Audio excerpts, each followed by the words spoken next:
Betul. Yang dulunya mungkin tersangka Ya, atau sebagai saksi? kami melakukan pemeriksaan terhadap 30 orang dalam hal ini sebagai saksi, kemudian juga sebagai terduga korban, dan pada waktu itu Ibu PC masih berstatus sebagai saksi, bukan sebagai tersangka pada saat pemeriksaan, dan juga kemudian terhadap para tersangka. Total itu sekitar 30 orang. Nah, berapa lama total pemeriksaan itu? Kami lakukan di dalam tim, ada 12 orang dari anggota Asosiasi Psikologi Forensik Indonesia dalam Himpunan Psikologi Indonesia.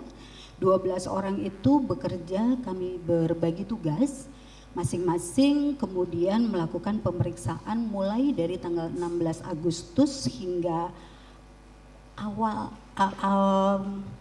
September, akhir Agustus. 16 Agustus? Iya. Bukan 25 Juli dalam BAP yang saya terima? Betul. Ini awal ya, pertama kali itu Juli. Betul, Juli. Bapak. Sampai ya. dengan? 28 Juli hingga, sebentar supaya lebih persis saya melihat pada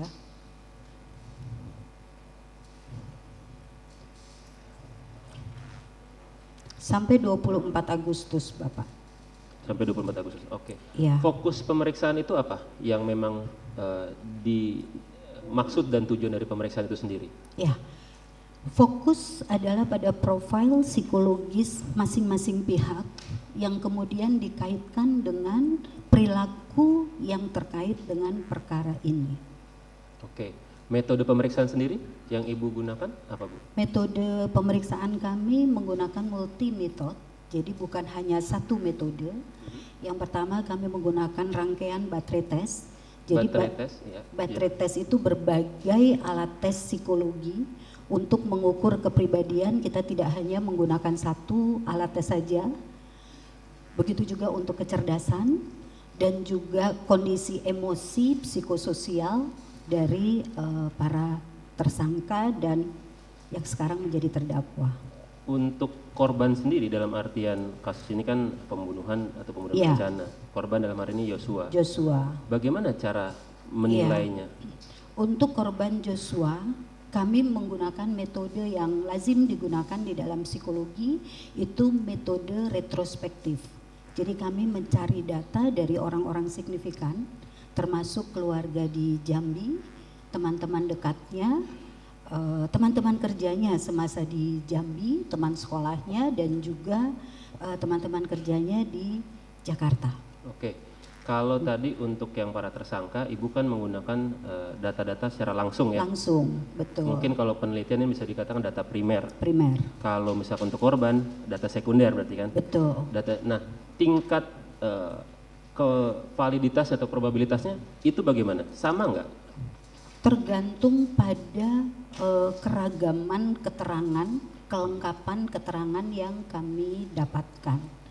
Memang pada korban Joshua di sini ada keterbatasan data sehingga kami tidak bisa menyimpulkan secara detail dan lengkap pada beberapa aspeknya. Lalu bagaimana cara menutup informasi-informasi itu? Kami menyampaikan apa adanya pada saat ada data yang bisa dianalisis cukup dan mana data yang tidak cukup sehingga kita tidak mampu untuk menganalisis secara maksimal. Dalam BAP sudah kami sampaikan keterbatasan data pada data apa dan data mana yang kami bisa simpulkan. Artinya itu yang terbaik dari data yang memang sudah ada ya? Betul. Kalau misalkan ada data tambahan itu bisa saja berbeda simpulannya. Jika ada data tambahan kami akan menganalisis.